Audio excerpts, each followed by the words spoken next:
A train leaves for Busan with hundreds of passengers on board. Minutes later, an infected woman attacks, and people begin turning into monsters one by one. With nowhere to escape, one father must protect his daughter as the infection moves closer through every car. The day before the train leaves, a driver hits a deer near a quarantine checkpoint. Moments later, the animal stands up again with pale, lifeless eyes.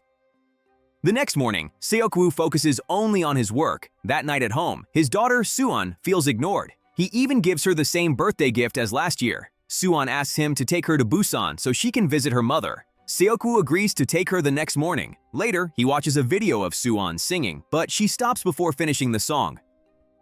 Early the following day, sirens and smoke fill the city. Seok-woo and Suan arrive at the station and board the train. A baseball team is also traveling on the train. Just before the doors close, an injured woman secretly climbs aboard.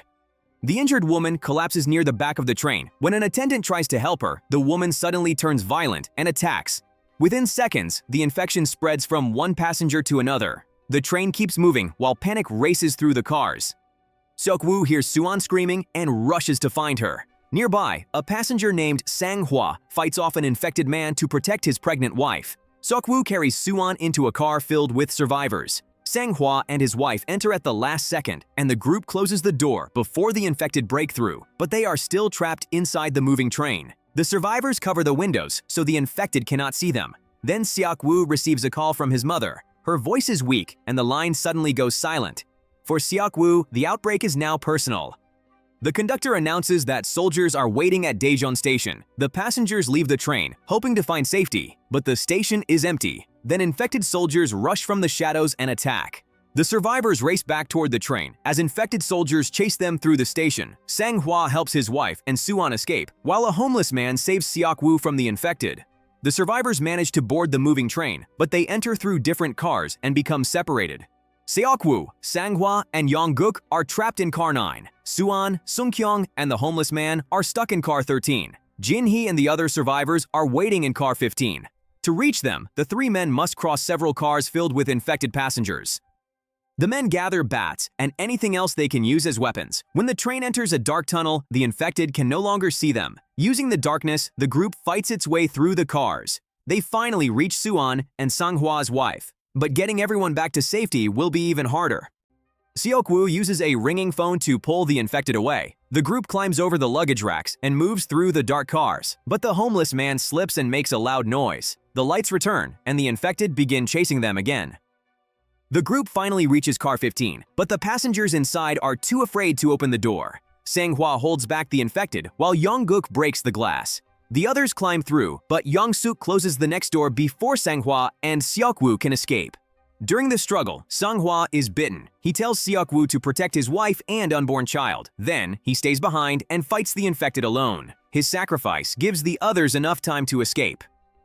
Inside the next car, Yong-suk convinces the passengers that Seok-woo's group may be infected. The survivors who fought to save everyone are forced into another section.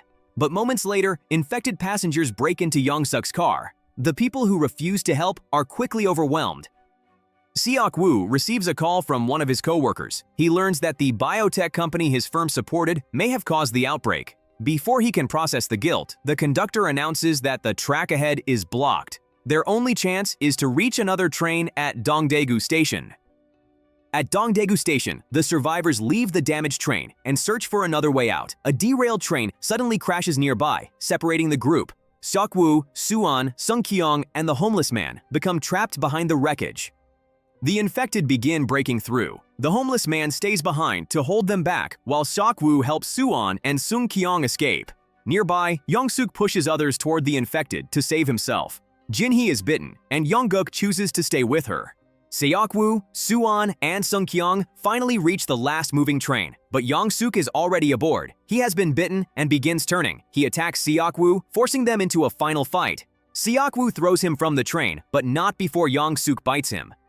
Seok-woo knows he will soon become infected. He shows Sung-kyung how to control the train. Then he says goodbye to Suan. She begs him to stay, but he moves to the back of the train before he can hurt her. Remembering the day she was born, Seok-woo smiles one last time and lets himself fall. The train finally reaches Busan. Suan and Sung-kyung walk through a dark tunnel toward the military checkpoint. The soldiers mistake them for infected people and prepare to shoot. Then Suan begins singing the song she could not finish before. The soldiers realize they are human and lower their weapons. After everything they lost, Suan and Sung Kyung finally reach safety.